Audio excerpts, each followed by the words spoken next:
We have breaking developments from the Oklahoma County Courthouse, and Edmund Masseuse, accused of sexually assaulting a client, learning his fate just moments ago. It is a case we've been following since December 2022. News 4's Sydney Batzloff was in the courtroom when the sentence was handed down, and she joins us now live from the Oklahoma County Courthouse. Sydney. After a lengthy day here at the Oklahoma County Courthouse, Jerry McMullen took an Alford plea, meaning he pled guilty, but he did not admit to the crime and he asserts his innocence. Now, originally, McMullen waived his right to a trial and was originally there for a no contest plea, accepting punishment but not admitting guilt. With that, he learned he would still have to register as a sex offender for life. There was a lot of back and forth with this. He kept saying he didn't understand what he was doing.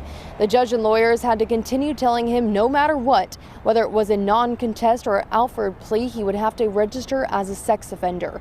After several deliberations on what kind of plea he was going to take, he decided to withdraw his waiver of a trial, saying, quote, "I always wanted a trial."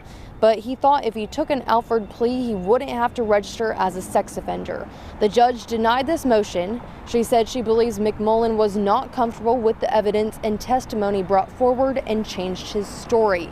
Ultimately, McMullen decided to plead guilty by way of an Alford plea, accepting punishment but not admitting guilt. After that, the judge sentenced him to 14 years in prison. And again, he must register as a sex offender for life. McMullen was then taken out in handcuffs, a very emotional moment for the friends and family of his victim.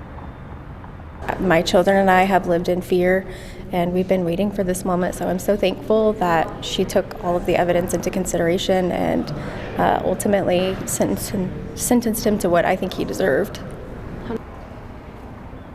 She also says she wants other rape victims to know they're not alone and justice can be served. Now, for this sentence, it is actually longer than what the state requested. The state asked for 10 years in prison. The victim asked for 14 because at that time, all of her children will reach the age of an adult. In downtown Oklahoma City, Sydney Batzloff, Oklahoma's News 4.